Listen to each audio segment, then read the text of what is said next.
I'll get to know you better throughout, I think.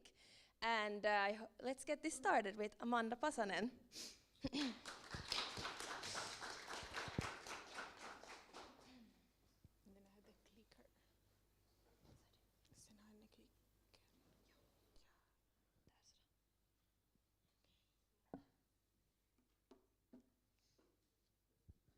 All right, hello everyone. So my name is Amanda Pasanen and I will start this. I have the great honor to start this nice event by giving my talk, and it's more of a personal talk. So it's about how to deal with inadequacy when dealing with huge, massive problems such as climate change or sustainability transitions. And first, about who I am. I'm soon 28 years old city councillor in Helsinki. I'm a member of the Green Party. Currently I work in the parliament as a political assistant of Maria Ohisalo, Green parliamentarian and party leader. And I'm actually also a student still. So because I've been active in politics, I haven't quite yet finished my studies, but this summer I will finish my studies in environmental change and global sustainability. And this is also one of the reasons why I'm talking here about sustainability issues, since it's something I'm studying and something I'm working with and something I've also struggled a lot with. So solving wicked problems, wicked sustainability issues, sometimes you might feel quite inadequate. You might ask yourself that, why on earth am I doing this? I'm only one single person, and we have these huge, massive problems such as the climate crisis, the 6th extinction wave caused by us humans. It's like problems that are encompassing the whole planet, and then what can a single person do about them? And then there's also this kind of imposter feelings, anxiety about, am I enough? Do I know enough about all these problems in order to make any change? And this talk, I will be first talking about this kind of negative feelings. I will tell you a little bit about my path when dealing with these feelings, and then I will try to conclude with some advices and some hope for you that or even though this world feels sometimes that it's just going from crisis to crisis, there is so much that a single person can do, and when single persons engage, we have many people engaging, and then things start happening. And I will also, in the end of my speech, give a hope-giving example of a sustainability transition that actually accelerated in the previous years in Helsinki. So it's about anxiety and about hope. So when I started studying environmental science for I think 8 years ago, I think my studies were so much about just learning about all these problems. Like we have all these environmental problems. We have climate crisis, we have species extinction of a rate that is 100 times faster than the normal extinction rate. And I think one of the problems is that if we just only sit and learn about the problems without giving any concrete tools to solve them and not combining it with anything concrete to do, then we get very anxious. So what's needed is agency. We need to feel that we are doing something about it.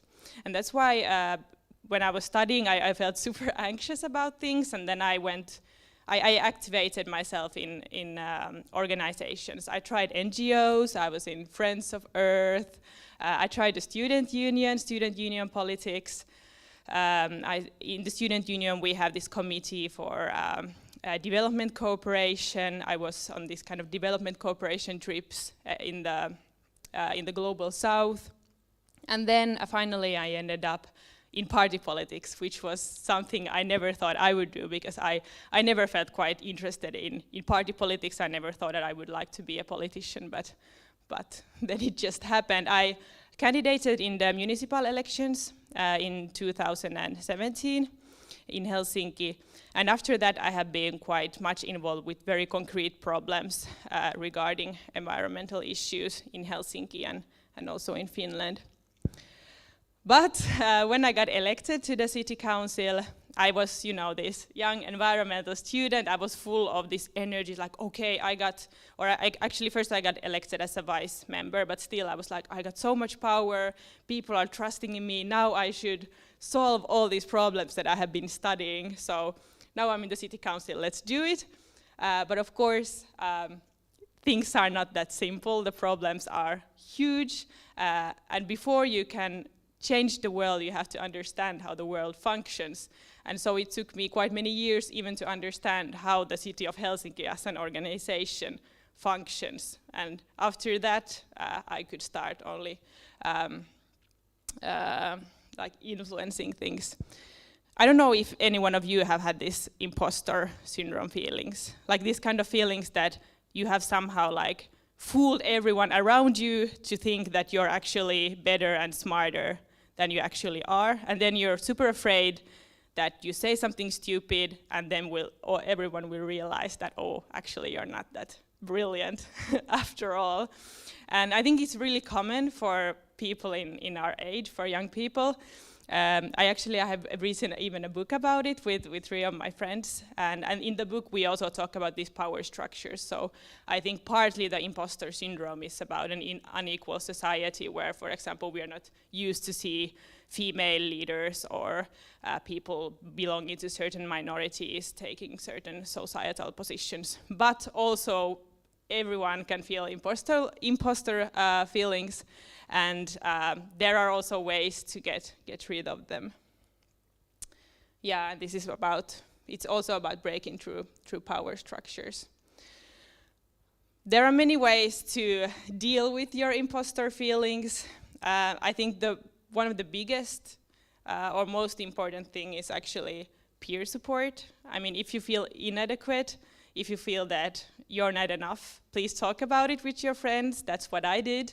And then I realized that, so many super smart people that I know also have these feelings. So maybe it's not just me, maybe it's just this kind of something that's wrong in my thinking and not in who I am. So I think that's the number one thing that you should talk about it. But then another thing I have been lately focusing quite much on is that sometimes I think in this current time, in this current society, we're quite focused on ourselves. We have social media, we try to brand ourselves, we want to be these unique snowflakes, you know? And when dealing with kind of sustainability issues, you might feel that, okay, what can I do about these things? I'm not enough. But then I've started also to think that that really, is this about me? Is it really about me that the planet is the climate is changing and species are getting extinct? And sometimes it would be maybe too good to raise the gaze from oneself to the world and think that actually these problems are bigger than me. And this is what I do nowadays when I feel inadequate in the city council. I'm also sitting in the city environment committee of Helsinki, where we decide on all nature conservation and building projects of Helsinki. And it's like huge things and so much you need to learn. And sometimes I'm like, why am I doing this? Why am I sitting here? Couldn't someone smarter be doing this? But then I'm like, okay, instead of just like sitting there and just thinking about myself, I should be thinking about the problems. I should be thinking what actually matters. I mean, it doesn't matter how I feel about myself or about my ego.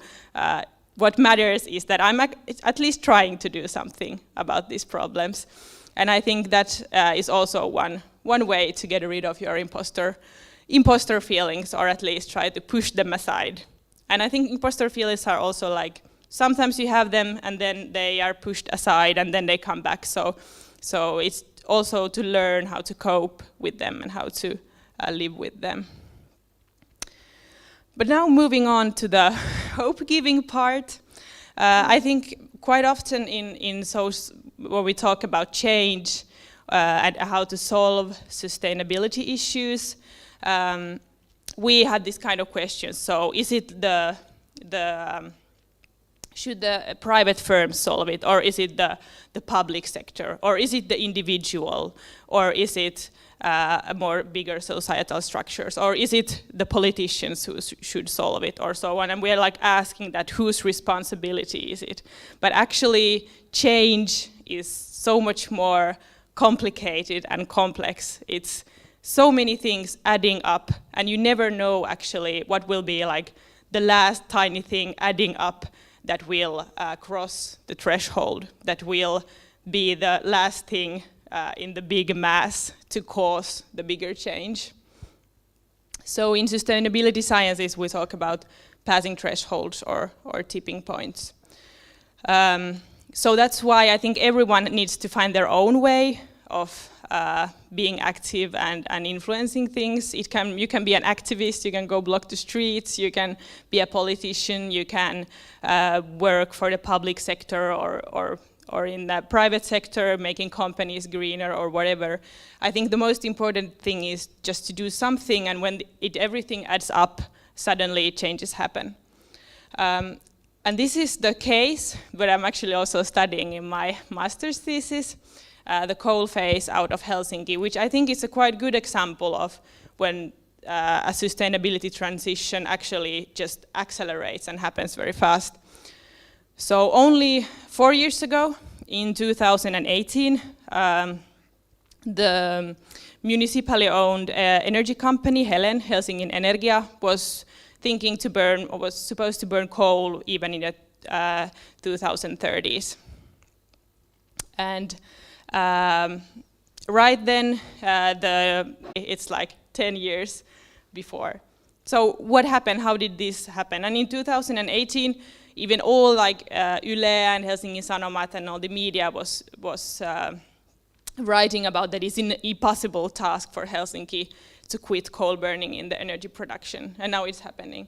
And I think many of you probably also study here in Aalto, so you know more about the technical energy-related stuff, about how it actually is possible to quit coal burning. But I think this is a good example of how many things adds up. So it's about, of course, that the emissions allowances, the prices are rising. It's about the national coal ban, but it's also about rising public support. It's about people are being so much more anxious about climate change. Firms are changing their structures, and I think when we think about climate change, like 20 or 10, even 10 years ago, it was just like a thing for a small concerned minority. And now everyone talks about it, all firms talks about it, all politicians talks about it. So quite a lot has happened, and Helsinki is trying to be carbon neutral already in 2030 and quitting coal 5 years before the national coal ban. So I think that's quite amazing. So then I took this very known quote about Margaret Mead. So never doubt that a small group of thoughtful, committed citizens can change the world. Indeed, it is the only thing that ever has. So I think we should never look down at any ways of trying to influence things. I think even small things matter, even small private discussions about certain issues matter and build up on these bigger changes or waves that will alter the society. That was all. If you have any questions, I'm happy to answer. I don't know how much time this presentation took, but thank you, and really nice to talk for a live audience. Thank you for listening.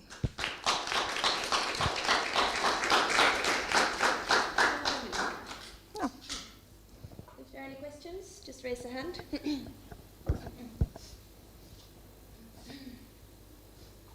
Okay, there seem to be no questions. All right. Thank you, Amanda.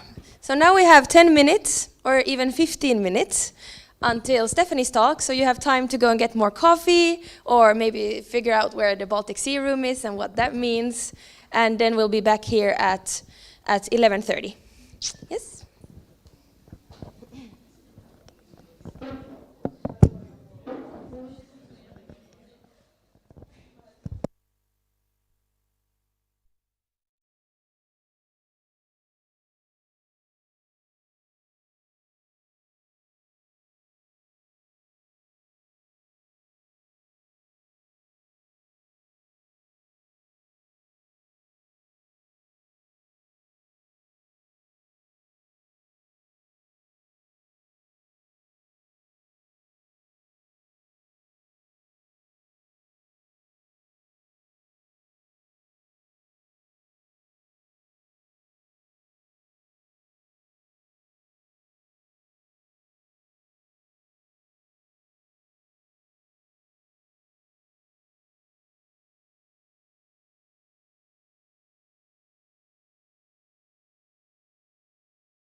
Okay, welcome back.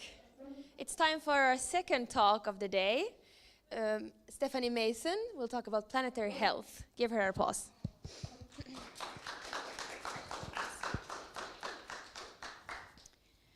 Thank you very much for the invitation. It's really nice to be finally in front of a live audience. It's been 2 years and it's really, really nice. So my topic right now is planetary health, and now my background is actually in climate science. But rather than come here and tell you something that you keep hearing over and over and kind of bring a bit of a gloom to the event, I rather wanted to talk about something that is more encompassing, something a bit larger, which is planetary health. And this is something really important when you're dealing with sustainability. So if I could already give you my key message for the next couple of minutes, is that it's a time of togetherness. This is really how I would sum up, and it's not clicking, but this is how I would sum up the time that I've been in COVID, from learning about atmospheric science, which is my branch in climate science, from now dealing more with sustainability, is that we have to do things together. So for example, now with COVID, we've had the opportunity to be working remotely, and that has opened up the possibility that in the morning we can be listening to a webinar that's perhaps in Korea, and then we join a workshop in Brussels, and then perhaps in our pajamas while having dinner we might be joining a talk in the US. And that's great. It's bringing people together. This digitalization, it has allowed us that.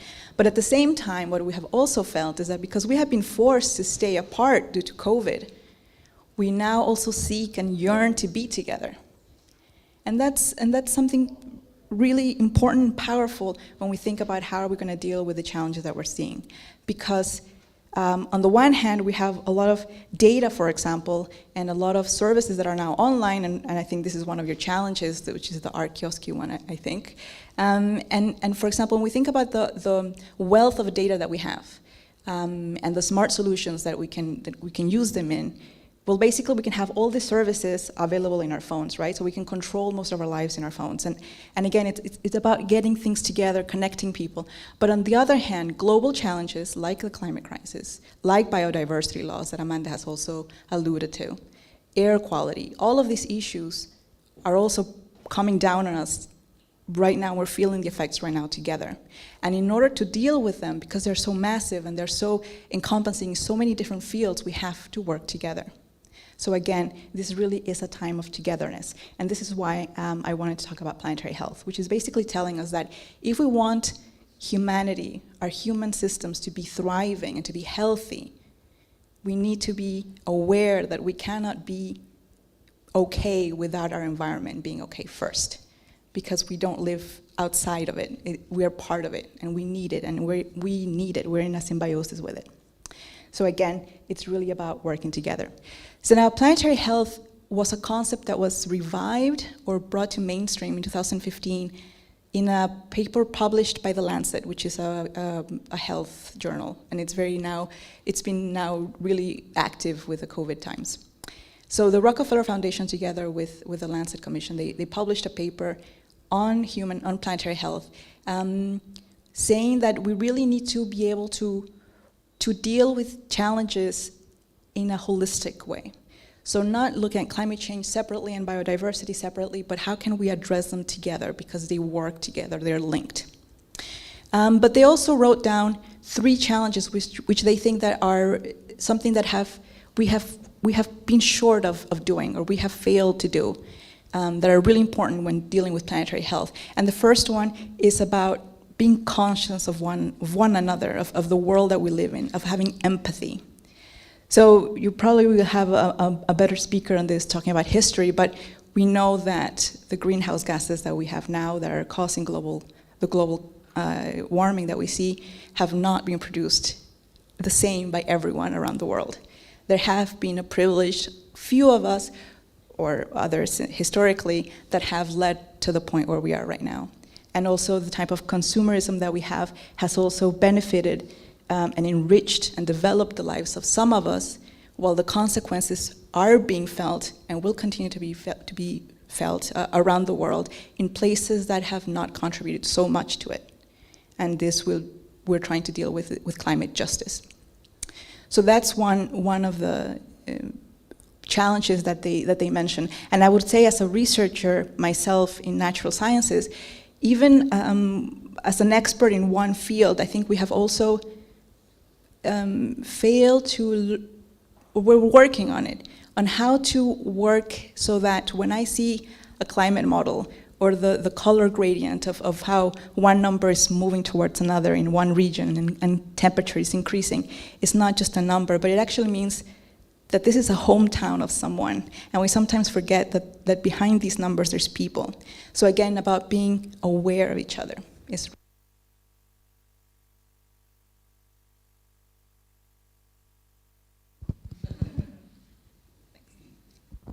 And the second one is about knowledge, which is briefly what I just alluded to about being aware of each other as a researcher. So we tend to be siloed into expertise. So I'm an expert in atmospheric science, and there's an expert in this medical science. But we have to be able to work transdisciplinary. And I think this is something that it's still a challenge. We still, even within natural sciences, we still have a language barrier between different science disciplines, and we still feel uncomfortable talking to each other and saying, okay, how can my science complement yours, and how can we work together, and how can we do experiments or field work where when we can together get benefit both of our science fields, and we still have to work on this. And then thirdly, it's, well, action. We fail to have action, and this is something that continues to happen in all cases, right? And this is of why you are here, because you are trying to say, well, we will do something about it, so that's great. So when I will briefly go into climate change, because that is my field, but just to illustrate the fact that when we talk about connectedness, the Earth system itself is totally connected. It's an Earth system. So when we look at, for example, a drop of water, it will be traveling in the soil, it will go up a tree, it will be thrown into the air, in the atmosphere, it will form clouds, it will travel, and then it will eventually will rain down into the water, or again feeding the soil, or perhaps it will rain as snow, and it will eventually be compacted in becoming a glacier, and so on. So there are these beautiful cycles, and everything is connected.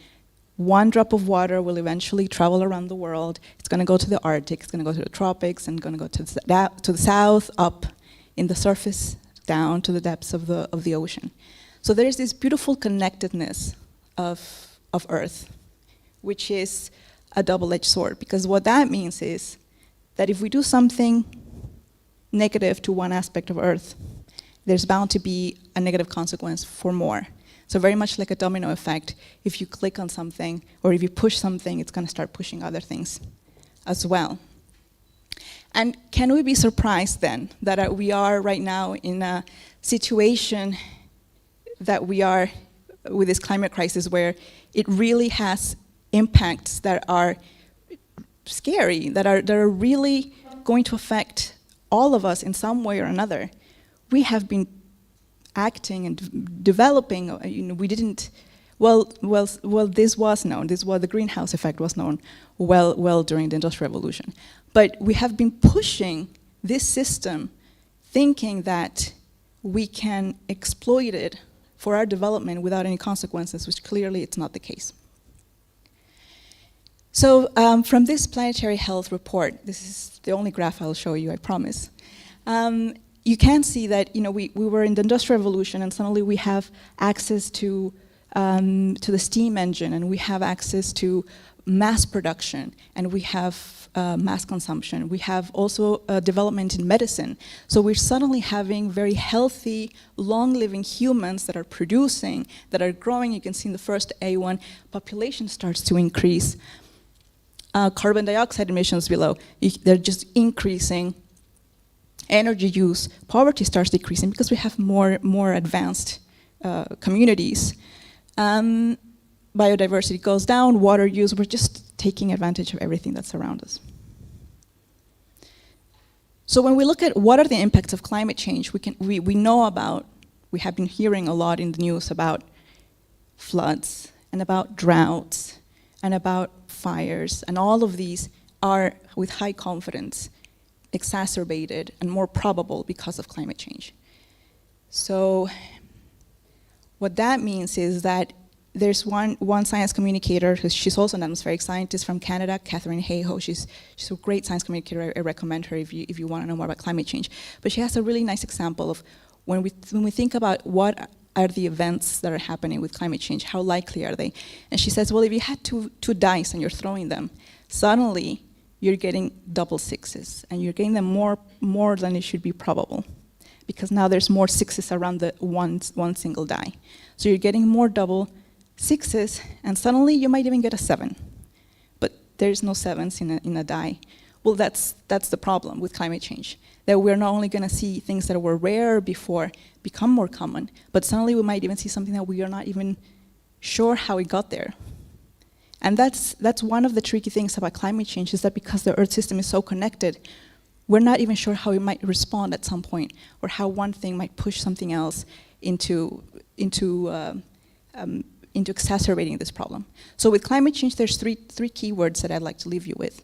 And one of them is feedback, which is precisely this. So for example, we know that the Arctic is warming up at a faster rate than the rest of the world, right? So around 3 times faster. And one of the reasons for that is that if it's covered in ice and suddenly you start elevating the temperature, that ice starts to melt. Now, of course, when you go skiing or snowboarding, you're wearing these glasses because there's a lot of reflection from the snow. It has a high albedo. It reflects a lot of light off. So that means that most of a high percentage of light that is coming in is being reflected off, and therefore the Arctic serves as a cooling part to our world. It's like a refrigerator for us. So as we're removing part of that ice, that surface, then we're removing part of what helps us cool the planet, right? So that means that as we change the land surface, more warming will occur. And that is a positive feedback. It means that one action that we do will exacerbate and will continue to push this forward. Another problem that actually Amanda referred to was the tipping points. And this is when we reach a point when nature wants to have cycles, and it likes to balance itself out. It wants to return to a state of balance of how it is. But we might cause changes that are too quick for it to adapt, and what happens is it can't go back where it was. So it's like taking a rubber band and stretching it too much that it just will deform and it will not go back to how it used to be. So that could be, for example, with the glaciers. If you don't have the temperatures that you can then make it snow again so that the glaciers can reform, you don't give it time, it starts raining instead of snowing, and then the glaciers will just not come back, which is something that is potentially happening. So this is the tipping points that we have a danger with climate change. And finally, the last one is compound effects, which is when not only one, for example, extreme event will hit a city, but rather 2. And this also will become more common. So for example, if you have a flood, which already will affect cities, the infrastructure, the people, you might then experience a landslide. So the slope of a mountain might become weakened because of a flood, and then it will cause an extra problem. And this is really the dangers with climate. However, we know that this is a big issue, but I don't want to leave you with something bad, because we know that's why you're here, because you're trying to do something about it. So I'm not a very big fan of horror films, but there's something that is important to take away from them. And that's that when we know that there is some sort of monster or a killer, we feel fear and we feel like we want to run away, or you see them in the movies that they're screaming around. They might be frozen. You might feel like overwhelmed with feeling of danger around you. However, you know that by the end of the movie, somehow, you will find a way to take this monster out, right? At least partially, because there usually are sequels to all these horror movies.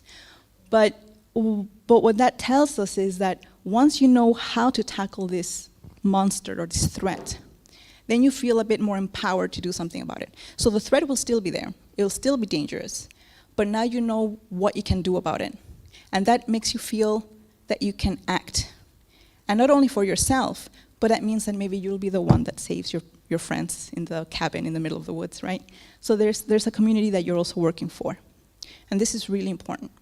And this is why you're here. And this is why events like this are awesome, because it precisely is the right kind of space that we need, where we bring people that are from different backgrounds, different fields, but you want to act and you want to find solutions, and you come here and you do that. So that's, I love hackathons and I love ideathons.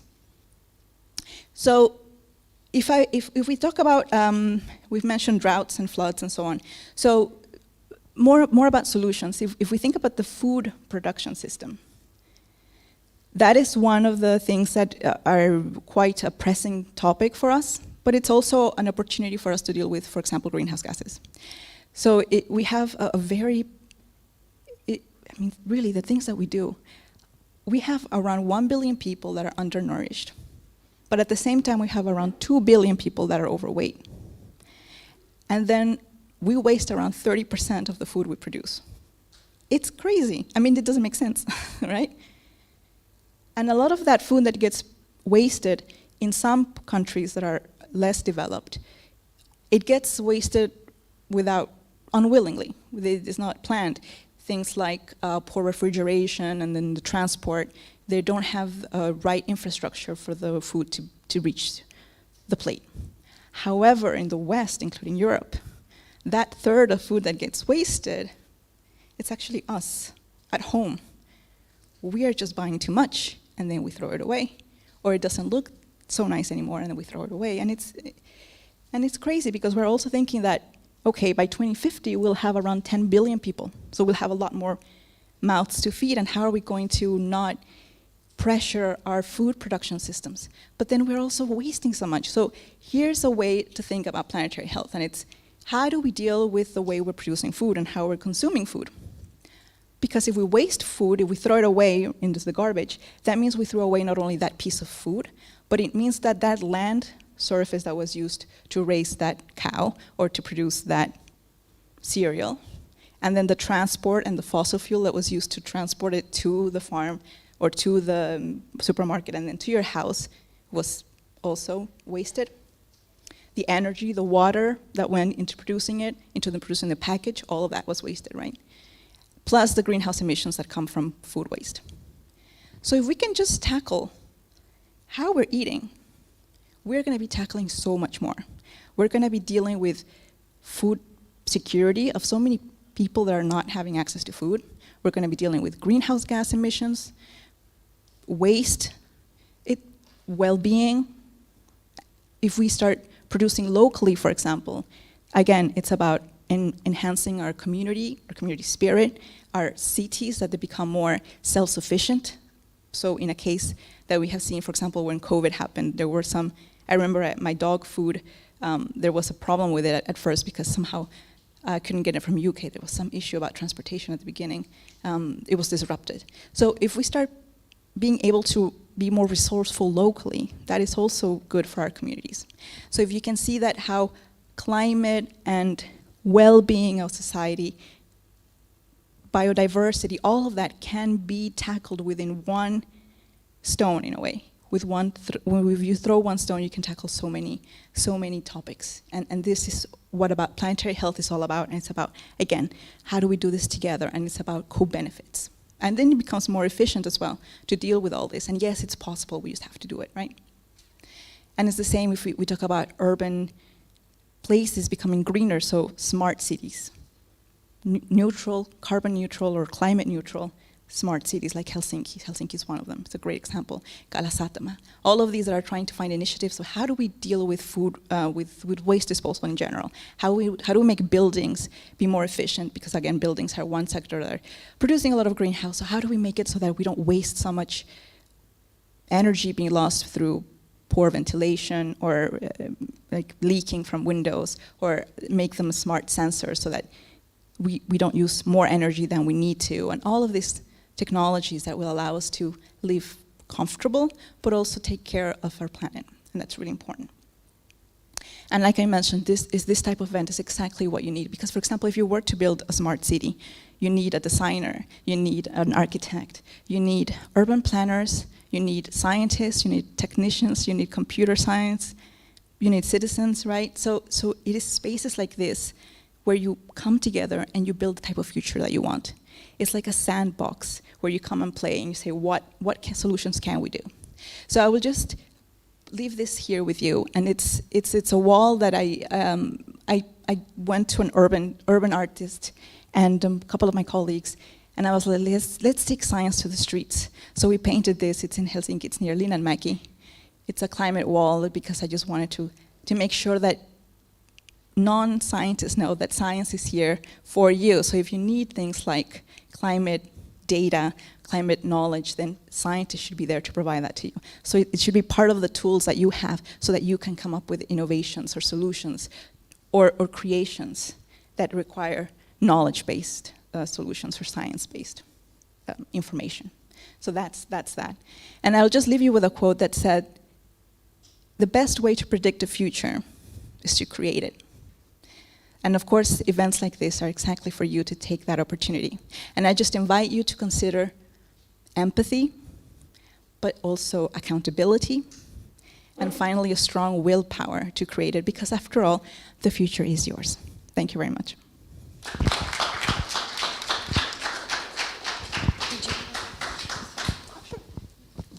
So now if there are any questions. All right, one of our mics lost its battery, so I'm gonna bring this one. Okay, well, the stream has to hear you though, so. Well, yeah, I'm Oscar. So just talking about the togetherness and doing things together, how do you feel like coupling together then the last talk as well with responsibility or individual small group thinking, where competitiveness becomes like a much bigger thing, because I feel like the human in general is a lot more competitive than, or it's easier to compete than work together. So just, climate action, having a small country, yeah, we're better than you, and doing stuff like that, I feel like that's becoming bigger and bigger, and on company ground as well.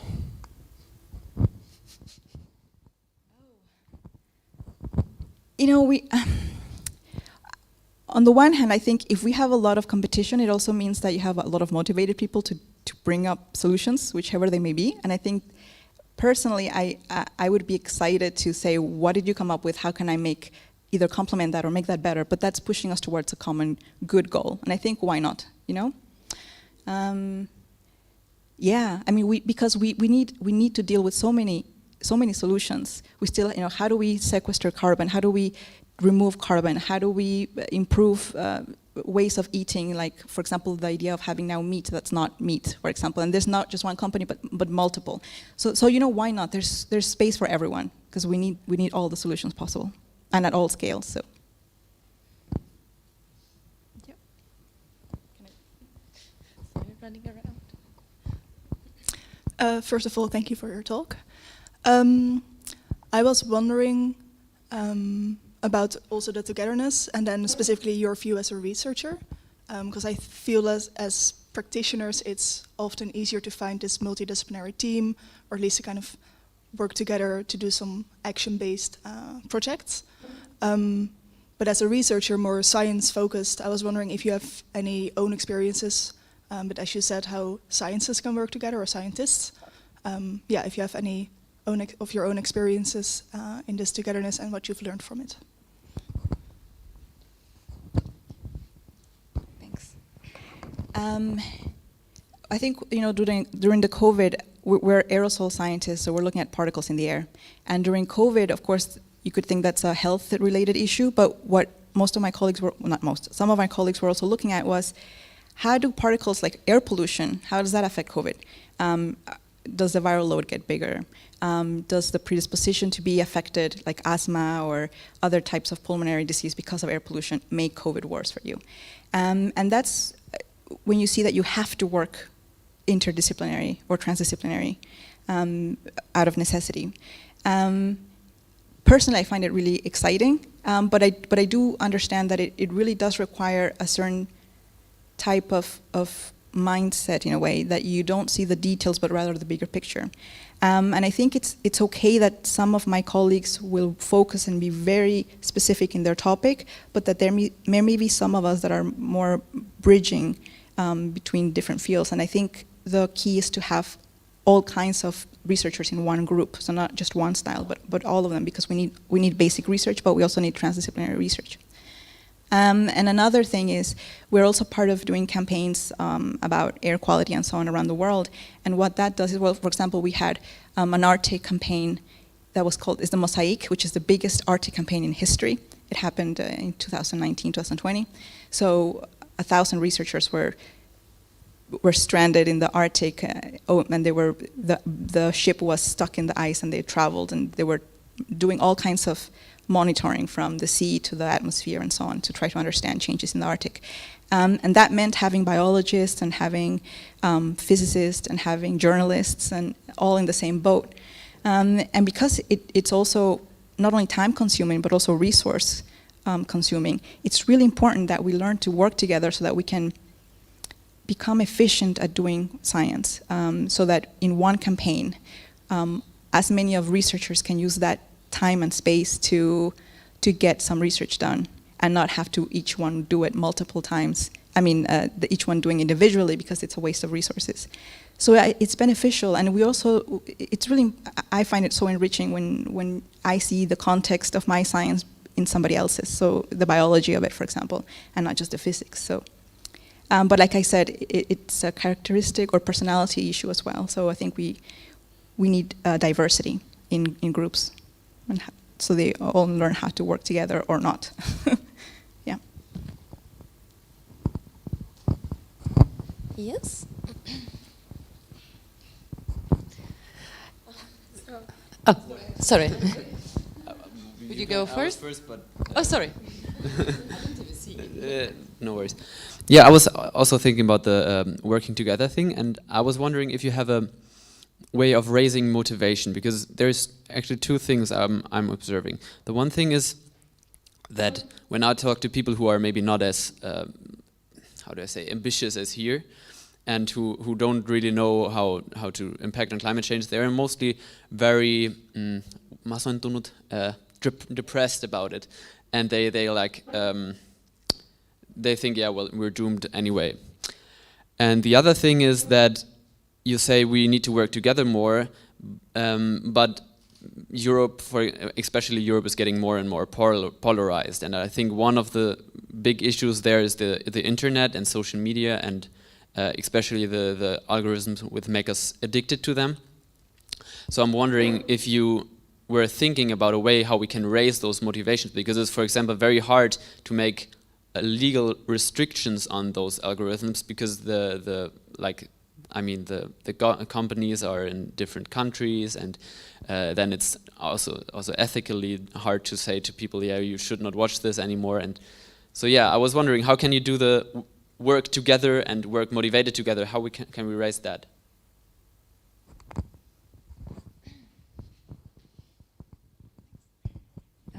Thanks for all the different questions, by the way. So in my opinion, first of all, motivation, some people might not be motivated to act, and I think that's okay, because when I started being interested to do things outside academia in my PhD, I was really involved in science communication.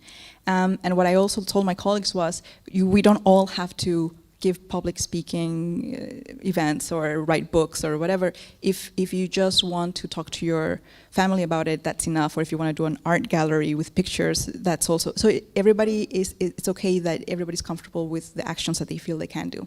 But I think for those who may feel overwhelmed but don't have the tendency to be active about something, then I think those of us who are acting, we can then create a situation, a community situation where we're saying we're working for each other. So I got you. Like, it's okay, like, you do your job that you're doing, but we're working for you too. And I think it's all about having trust in the community that you're in. I really work, in my institute, we're 250 scientists, and I really place a big effort and importance in building a community spirit, because we're all different and we all do things differently and want to do things or not. But I think as long as we know that you feel safe, like when you're in a family and you know that your parents will take care of you and you can just play, they will take care of providing the food for you. I would say something like that, that we have that feeling. But of course, it goes back to what you're saying about if there's so many polarization, how do you improve trust in the first place if you know we have people working against each other? And that's really a huge issue about how do we promote, for example, science literacy and science communication? How do we improve fact checking and all this? And it's really tough. In my opinion, we really have to work with education, and the one key thing I would say is we just have, the one thing is just be, what's the word? When you don't trust something immediately, when you want to verify something. If we just train our young people to be, I lost the word, but it's, skeptical, and you want to verify, you know, what are the sources? Just with that, I think alone, it will help a lot to evaluate the information that we're getting. But it requires brain power and it requires energy that not everybody wants to put. So it's a big issue. It is, yes. Okay, we have time for a couple more questions. I think we have two reserved here already. Yeah, thank you very much. It was really interesting to listen to. I think the former question already was part of what I was going to ask you. But there is one thing I was thinking about. You said you had used the word justice and the privileged few who actually took the industrializations and took the fruits of that, and the rest of the world wanting to follow suit. Do you see that we in the future would have the same kind of problem with what is today called the digitalization? Because a few of us are using a lot, and I think that the rest are going to follow suit too. But I would like to hear your stand on that.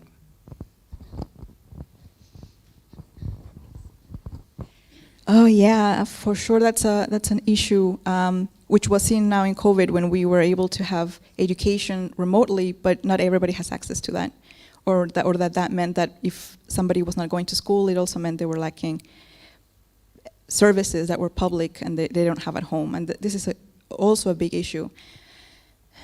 Yeah, there are efforts to bring internet to more regions of the world, but it's not a reality for everyone. So, yeah, I mean, you're right. This is it's an unequal world, and I know I'm Mexican, so I know that Finland is very different from Mexico. I can't say anything more. I don't know anything. I wouldn't be able to presume to know more about digitalization, but it definitely adds to this inequality. And also the idea, for example, that I mentioned of using data, open data, it means you have access to computer literacy, plus internet, plus the infrastructure. So yeah, sure. One more, and then.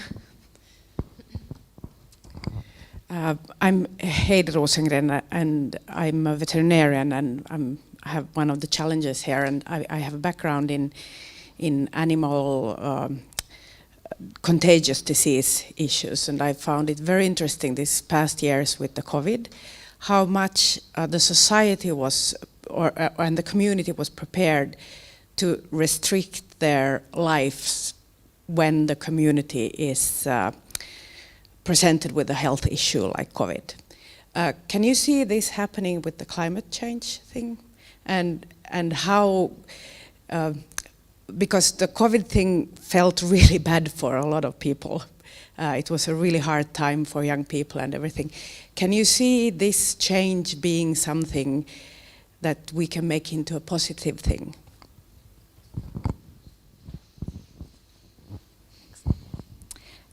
Yeah, I think the COVID should be a lesson in how to deal with climate change, because it was a mini version of the efforts that we need. What you mentioned about complying with regulation or suggestions, even here in Finland, where we're suggested to wear the mask and so on. I think it goes back again to the trust that you have in your government, the literacy, the scientific literacy that the population has, how well they read and follow science, so that they trust science-based solutions. It wasn't the case everywhere, and that's one thing that we saw, how different countries dealt with this differently, and still are. And the problem, like you mentioned as well, that it felt very real, whereas climate is so abstract.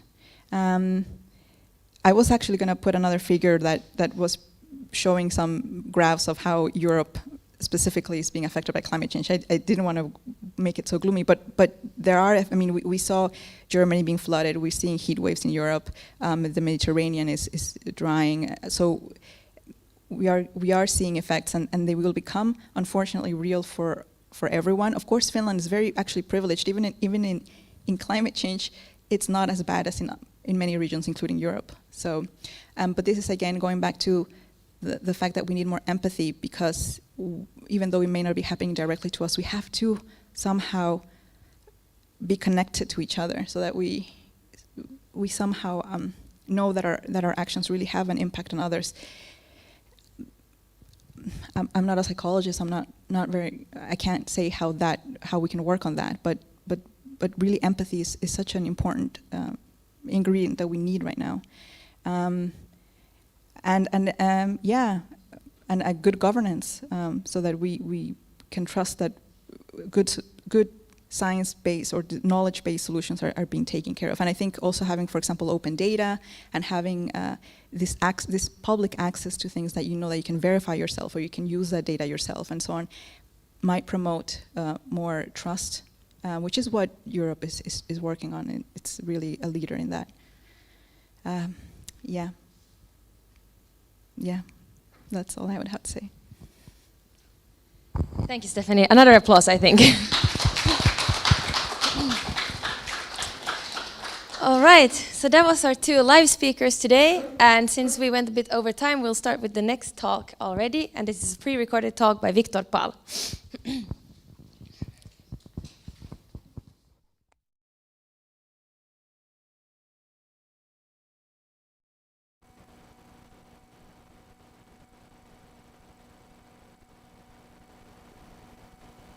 My name is Victor Paul, and I'm very glad to be here with you, and I'm very happy for this opportunity to share my kind of knowledge about history and sustainability. This talk is going to have two parts. The first part, I'm going to talk about the major problems of the sustainability debate as I understood, or as I understand myself. And in the second part, I'm going to talk about how our historical knowledge about environmental discourses and about environmental problems may contribute to the existing discourse over sustainability. So let's start here.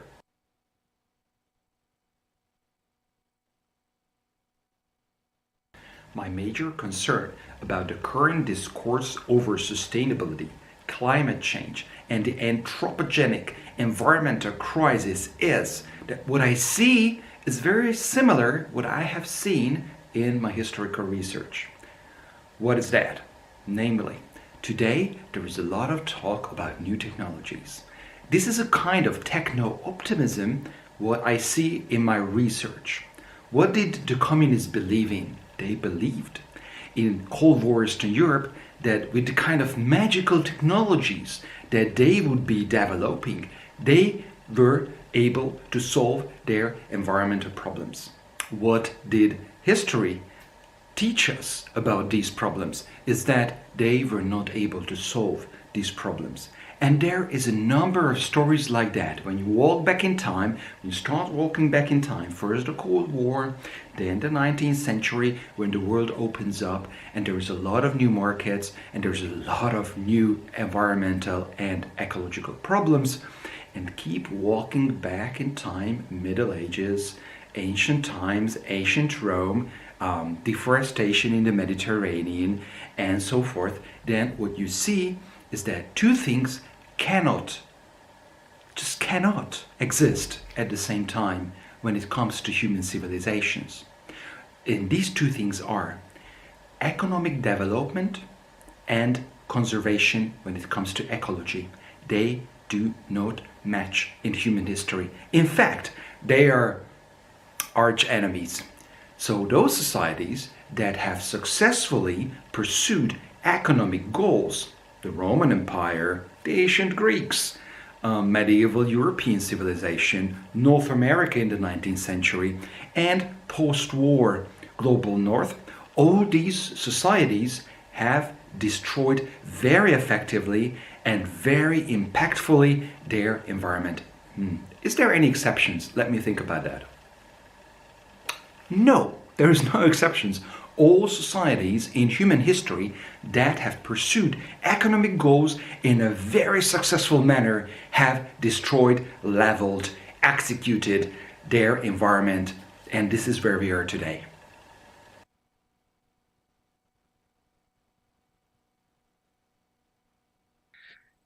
The origin of Western sustainability is most often associated with the Prussians and the way they treated and managed and planned and utilized their forests.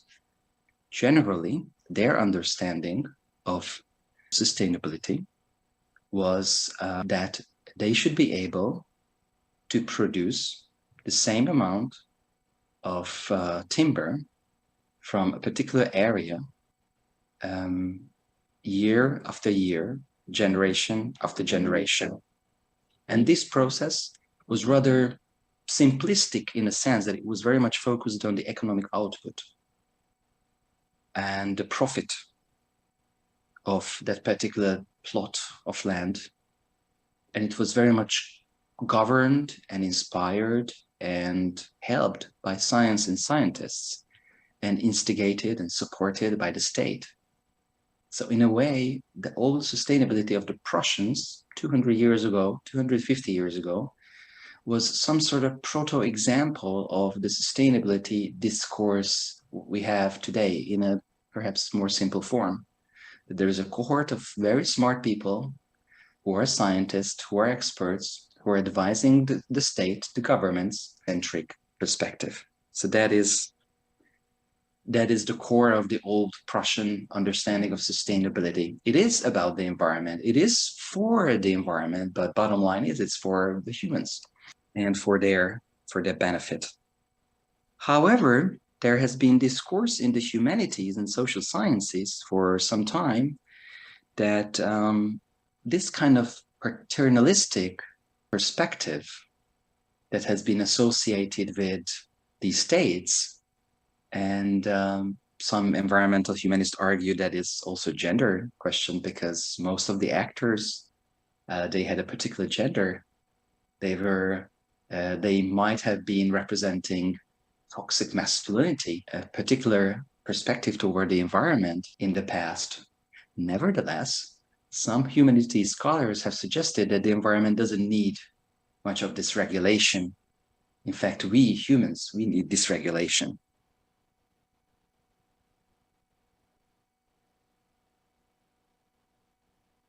That is often associated with the Anthropocene.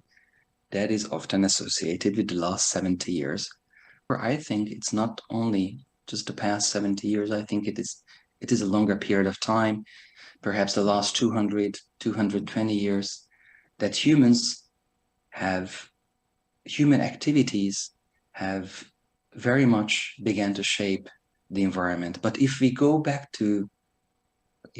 in time, and if we take a very philosophical position, perhaps the most striking difference was the type of human action that made the most striking differences when it comes to the environment was not industrialization per se, but it was the adoption of agriculture that completely redesigned our landscapes and the way that we are connecting to the environment. Nevertheless, industrialization and urbanization is associated with the rapid change, with the problems that we are tackling today: pollution, urbanization, population growth, and climate change. And when we go back, we discuss the traits of this development that the first nation, the first country, first area that industrialized was Great Britain, and then slowly it spread throughout the European continent. And even though we don't want to take a European or Eurocentric perspective, nevertheless, when it comes to economic changes and industrial changes, we need to do that, because this is part of the world that is going through these changes first, then North America, and then other parts of the globe. So it doesn't matter that we want to take a global approach. It is difficult to do that because these are the cities, these are the countries that are first going through this massive transformation. How rails, roads, and various networks, for example, canals and regulated rivers, have altered the landscape. This is exactly what happened throughout the world in many countries. Just think about the cases you know yourself, the countries you lived in or you have visited. But these cityscapes are representative as well, because they have been present in many countries and many cities. And this is the kind of railroad network that has been developed in the Habsburg Empire, but this is also not unique. It has been a universal phenomenon, including the colonies, including the global south as well. And as a result of this massive modernization project that was instigated by the state and associated with new scientific knowledge, the landscapes have been significantly altered. The Kingdom of Hungary, where these blue spots have been transformed to arable land. And when you take into account the entire area that is similar to Finland, the transformed part of the area was about 20%, 25% of it within just half a century. And that is equaling roughly to the size of the Netherlands. So basically the size of a not big, but not perhaps the smallest European country has been transformed. And this is just one random case that we have visited, but representative nevertheless. So there's many different similar cases to that. We could have done this work in Western Europe. We could have done this work in the United States. Massive human interference with the previously existing ecological conditions. Deforestation that has been very typical in Europe at the time, not just in the Habsburg monarchy, but also in France, in the United Kingdom, and basically almost all countries in the European continent, and also in Latin America. This was again a representative study that we have visited. Drawbacks of these human actions that have resulted in devastating floods and salinization and desertification. Again, a representative case, because this is exactly what happened in the Soviet Union, in the United States, in the former colonies, in the global south. So the more massive the human interference was, usually the more massive the environmental degradation was as well.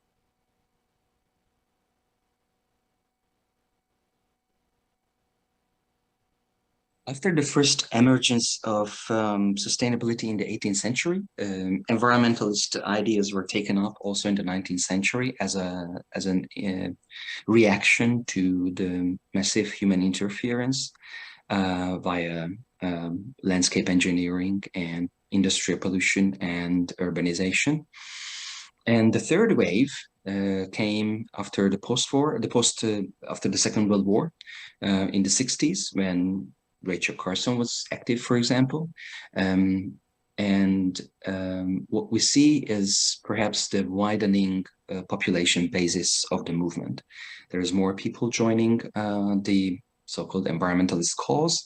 For example, this headline in New York Times in 1970, when the first Earth Day protests or gatherings were organized, says that millions joined Earth Day observances globally as well. Probably the one difference what we see when it comes to environmentalist ideas when we compare the 18th century to the 19th century, the mid-20th century and our age, is that the population booming generally, globally, but also the population base, the support for green ideas is growing as well. But it doesn't mean that there were no green ideas before, or there was no popular support for green ideas, or that is this shift to sustainability is like a super new concept. Not at all. Perhaps the one major difference is that the support for these ideas is perhaps encouraging more and more people over time, and there's a new peak of activities to support green ideas. But what can we learn? I mean, 200 years is a long time. So, of course, we can learn a lot from the 18th century discourses. I think especially what is interesting is the intertwined relation between scientists who are using their knowledge, who are using smart people, very smart people, but with, how to say, questionable ethical compasses, and collaborating with the state authorities to create a new technocratic vision for the environment. And this is also typical for the 19th century. I think these are great lessons from the past. But the 1970s, 1960s, that's much closer to us. We know people who have lived at the time as adults, or we were born at the time, or we know people who were born at the time personally. So this is much closer to us. So what can we learn from the third wave of environmental activism? That is teaching us something very important, something critical that during the fourth wave, that is today, we could use. And I think when we look at all the problems that happened in the 1960s and 70s, climate change, this is not a new problem. We already known about it. We have discussed about it. We have known the causes. Science has already proved it. These are not scientifically not disputed information, and much of the population in the global north is accepting these observances as reality, as the truth. Degraded air quality, this is not new. We have been battling with this for hundreds of years, and it's still here with us. Land use change, habitat loss, biodiversity loss, these are all known to us. So if we have known about all these things for now hundreds of years, and if millions of people engaged with the green movement in the 1970s, then why the heck we still have these problems? And how the humanities can help scientists, other scientists, and also the wider population, not just to understand these problems, but overcome these problems and create a new way to coexist with the environment.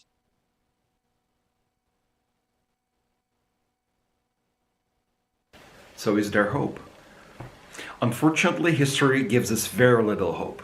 It is because all the new technologies that we are inventing, they are eliminating, on the one hand, some of the pollutions that we had been producing prior, but on the other hand, they are creating new opportunities for pollution. They are creating new ways, new markets, new economic opportunities, and as such, they are creating new consumption, and at the end of the day, they are creating new volumes, higher volumes of pollution.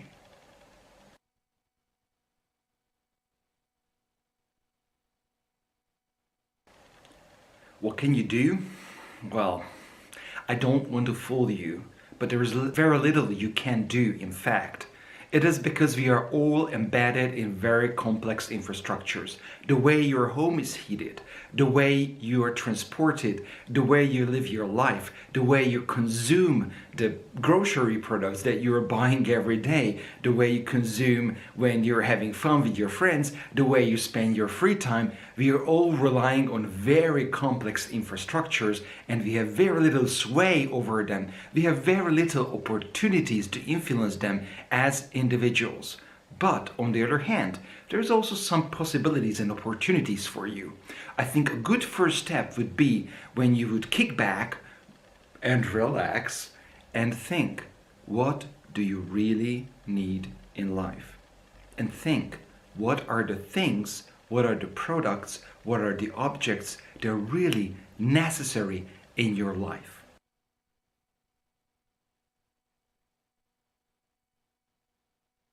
I think one of the main problems when it comes to the possibilities of an ecological lifestyle is that we are focusing so much about the no's and so little about the yes. And we focus on so much about what we can do. We shouldn't drive cars. We shouldn't travel with, air transportation. We shouldn't have a home that is not energy efficient. We shouldn't have a summer holiday somewhere far away. We shouldn't eat meat because of its ecological impact. We shouldn't do this. We shouldn't wear that. We shouldn't spend our time in a certain way. And I think this kind of communication is not leading us where we should be headed to. We should see opportunities. We should see new opportunities, not business opportunities that, the current sustainability debate has been pushing very much. There is a lot of talk that sustainability is providing new business opportunities. History is showing us that cannot be true. This is simply doesn't work.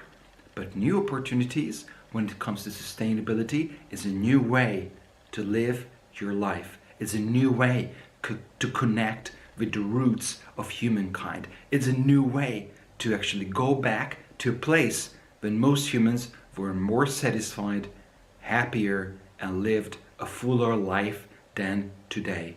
It's a good way to start to focus on the important things.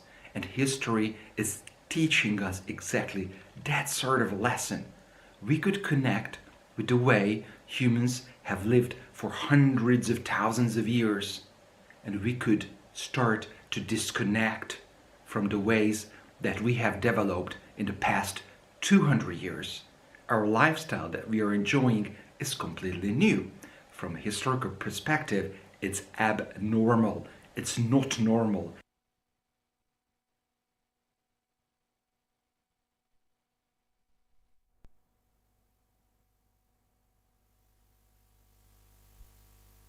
Okay, so now we have a little break again. You can go and get your first hot dog. In total, you get 4 vegan luxury hot dogs here. And then you can come back and we'll watch the last pre-recorded talk.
Okay, hey, thanks for coming. My name's Andy. Nice to talk to you today. Wish I could see you in person, but maybe another time. But yeah, what I'm talking about today is climate design and tech. In that order, it is that way for a reason. Before getting into it, a little bit about me. Originally from the US, and my background for my bachelor's is film and photography, so storytelling and marketing, that kind of thing. But then I came to Finland in 2016, studied at Aalto in the Creative Sustainability program as a designer, and I've been working at a few different companies ever since. One, a software and design company, and now another one, which is a financial services company, where I'm working on a product called My Carbon Action, which I can actually show you a little bit about in the end here. Yeah, I'll get into it. So yeah, climate is the first thing to talk about here, and basically the reason I'm bringing this up first is because it is in a way the overarching problem that we're trying to address. It's the frame within which we want to design, within which we want to use technology. So I'll get into some frameworks here that might help you kind of think about climate and how you can use climate issues to kind of drive your innovation over the weekend. So, just waiting for this to go now. There we go. Okay, not too far. So the first thing is the kind of framework for sustainability. So many of you might be used to these visuals here. So we've got economic, environment, and social here on the left. And this is the way sustainability used to be framed, where they were separate spheres, sometimes overlapping. And this really isn't the best way to be thinking about sustainability. It's what we would call weak sustainability. But actually the way it exists in the real world, the way we should be thinking about it, is that economic is embedded within social systems, and social systems are embedded within the environment. So like I was saying, climate is the overarching kind of, framework, and this is a way to think about that. So whatever's happening in the environment is going to trickle down to social, going to trickle down to economic. And this is the lens that we should be using when we're designing for sustainability. So I think the main point here is that whatever we do in economic and social, it's going to have implications for natural. So we should be designing with environment in mind. Another framework here that might be useful for you to think about to help you kind of identify problems to solve with your challenges is Planetary Boundaries. So maybe you've seen this before, but if you haven't, I'll go into a little bit here. This is a framework created by, I believe, the Stockholm Resilience Center, which outlines the planetary boundaries, the planetary systems that exist, and it tried to identify where we are in terms of sustainability or not. And so those boundaries are climate change, which you're familiar with, but one to think about here also is Biosphere Integrity. And this is basically like biodiversity loss and extinctions. And if you look here, this is actually in the worst condition here. So climate change is right next to it. This is something you hear about all the time. But actually, biodiversity loss is like an entirely different scale. So this is something to consider, and this is a way to kind of help you think about which problems to be solving. Another is land system change. So this is one that's in the yellow zone of uncertainty, where there's increasing risk that we're hitting a tipping point. And this means agricultural land use, forest use, that kind of thing. And then another to think about here, which I think could be relevant for one of the challenges, is the phosphorus and nitrogen cycle. So this kind of links to the use of fertilizers, and this kind of getting into rivers and the oceans, creating like toxic areas that aren't livable for animals. So I think this is one thing you could use as you're, going through your challenges. What's the most relevant here for your challenge, and maybe this helps you to frame the problem a little bit. So similarly, help you frame the problem is the SDGs. So these are, maybe you've seen this, but this is a framework built by the United Nations, 17 Sustainable Development Goals. And you can see here what they are: no hunger, no poverty, zero hunger, good health. There's also life on land, climate action, responsible consumption and production. This could be an interesting one for you. But I would suggest, as you're getting started with your challenges, that you could think about your challenge within one of these sustainable development goals. And this might help you to understand, what's the scope of the problem. Are we talking about inequalities here? Are we talking about education? Are we talking about sustainable cities? This might help you to understand exactly what you want to be doing in your challenge. Okay, so this was climate. And again, why I bring this up is because climate is the overarching framework within which we want to be designing. But like I said, also with the planetary boundaries, it's not just climate, it's the environment. So this is the lens that we're working within. And so this is what we want to be designing solutions to address. And so I have here a few tools from a toolkit that I helped put together at a company called Vincent. So this is the Planet-Centric Design Toolkit. And to boil it down as simple as possible, they're basically design tools to help you understand your problem and develop solutions within the context of sustainability. So, these problems are going to be sustainability related. So maybe you're not so familiar with design thinking, but one way to kind of address the problem is through kind of templates, different tools to help you kind of cut through all the complexity and to simplify things a little bit so that you can understand what needs to be done. So one of these tools is North Star. And basically what you do with this is you try to identify the current situation that you're in. So in your challenge, this could be, the first step that you do is, okay, what's the problem? What's the current situation? What's working? What's not working? How do things work? And then what you do once you've defined the current situation is you start thinking about, what does success look like? What are the goals that we want to accomplish? And this is something that might be already kind of identified in the challenge, but they could be new ones as well.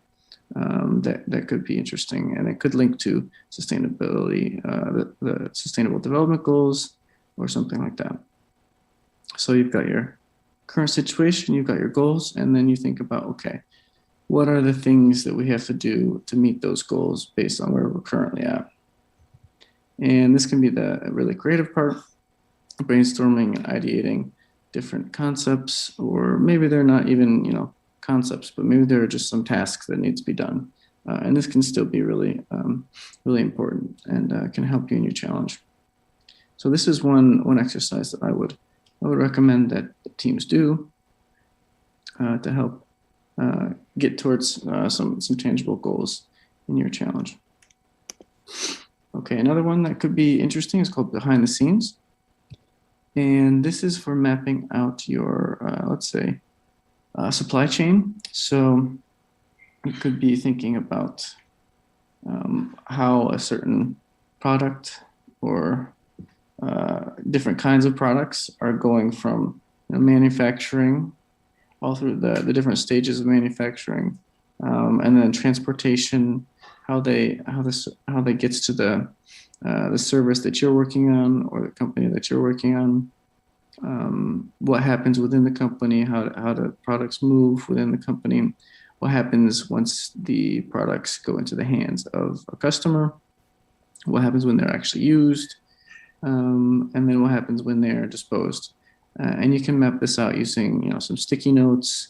You can find like a tool, like a digital white space where you can just put some lines and then start putting some sticky notes up there. You can do it physically. But when you do this, you can start to understand where the issues are in terms of the problem you're trying to fix. So if it's about emissions, then you can think about, okay, which steps cause a lot of emissions? Or if it's about resource use, which ones cause a lot of resource use? And then you start to identify, okay, well, this step's really bad. Maybe we can come up with an idea to fix this step. So this is something I would recommend as well.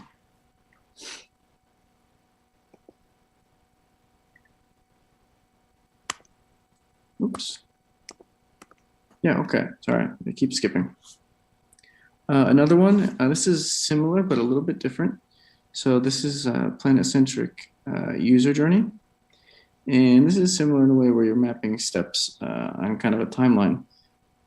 But what's different here is that you're thinking about it in terms of what a user is doing or a customer is doing. So, in terms of the challenges that you could think about, who your users are, but what are the steps that they're taking as a part of the service.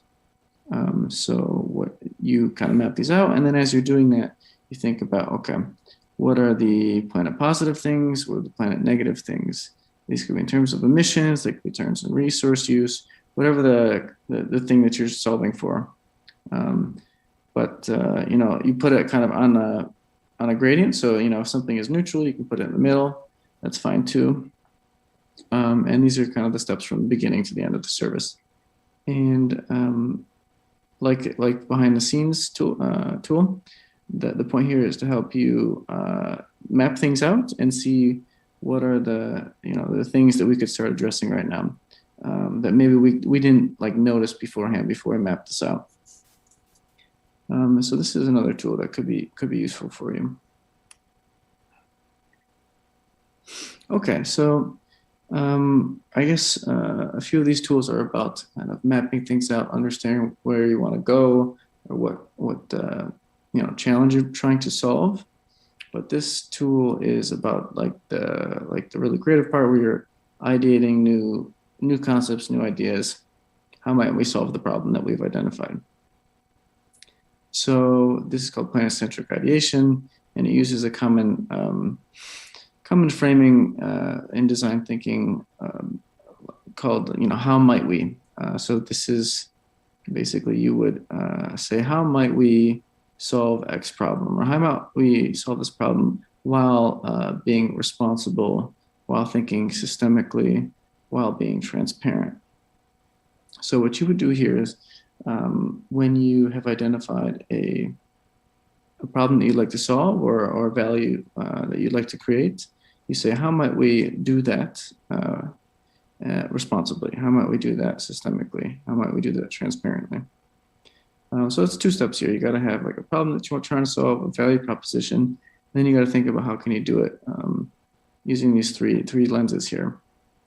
And you can do this by having some sticky notes and going one by one. Okay, everybody write down some ideas for responsibly. Everybody write down some ideas for systemically, and so on. And then you go through them each and you talk about, okay, this is how we could do it. And then from that, you might have some real concept coming together that would that you could kind of put into into a proposal. Okay, another one that maybe you're familiar with is the business model canvas, but this is a little bit different. This is a business model canvas, but with a kind of sustainability angle to it. So maybe once you've done the Planet-Centric Ideation, you've come up with a pretty clear concept. It's going to be responsible. We're going to think systemically. We're going to be transparent. Then maybe you can start putting it into a more clear, business model. If this is the direction that you've gone in, so you can start thinking about customer segments. You can think about the value proposition. key activities, the resources, that kind of thing. And this is one way to do it where you're also thinking about sustainability. So if you look at customer segments, how might we make sure that neither people nor the planet is harmed by our service? So this is something that you might be able to take straight from that responsible box in the last one. And if you can fill this out, this might be, this could be a presentation in a way. This could be a proposal for your challenge. So this could be like kind of the where you end up at the end, but also it could help you create some more clear presentation. Okay, so a little bit about tech, and like I said from the beginning, this is all kind of baked within climate or sustainability. And in a way, I kind of think about tech as design as well, but in a sense, there are certain, digital is a way of enabling certain design. So, yeah, I think I'd like to highlight material science. So this is something that's really relevant now. We need new materials, and this could be something to think about for your challenge. So here are just two examples. Maybe you've heard of these, but one example is Sulapack. So there it's an alternative to plastic. It's using biopolymers and biomass wood basically to replace plastic packaging.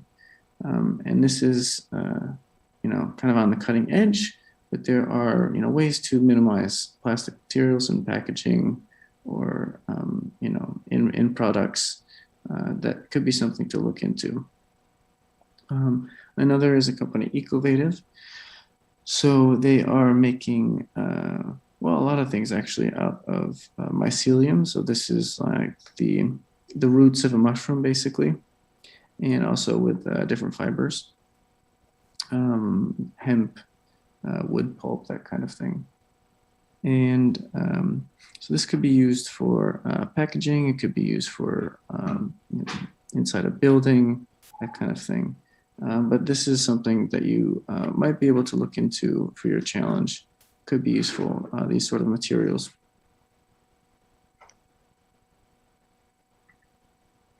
Okay, another one on materials. So there's a company called Rens. Maybe you've seen these shoes. I think it's actually Helsinki based, so maybe you've heard about this before. But this is using coffee grounds, so coffee waste, to manufacture shoes. So this is, I think, something to think about. How can there be some waste material in your challenge that could be used in a way to upcycled to something more value? And this is, the circular economy here, where things aren't just turning to waste, that they're actually kind of circulating in the economy longer. So this is just kind of a concept to think about in your challenge. What are the waste streams, and how could those be turned into new resources? Another is Yo soap. So this is using basically oil, so like could be vegetable oil or used cooking oil to create soap. In a way, this isn't so much tech. It's science, it's material science, but it's got an interesting concept behind it that it might be able to leverage, which is using waste streams for new products. So the last one here that I'll go through is about transparency. So this is one thing that digital is really good at enabling, is bringing information to people that they might not be able to have otherwise. So one recent example is Amazon. They now have a climate pledge friendly filter when you're shopping on Amazon. So these are products from companies that have different certifications. This could be fair trade. This could be cradle to cradle certification.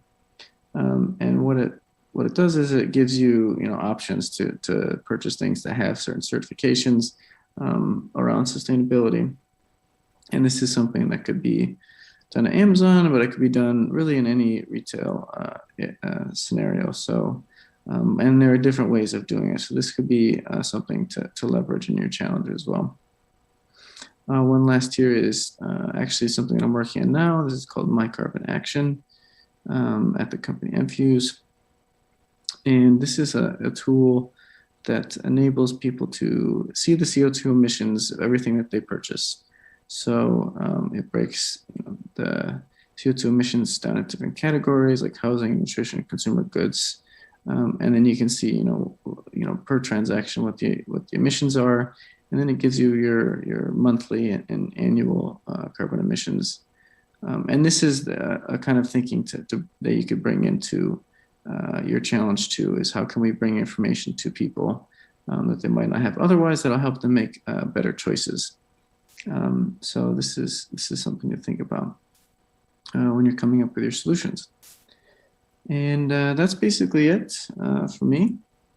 But I will make sure to share these slides so that you can take a look at them, especially those canvases. And I hope that you get some use from them as well.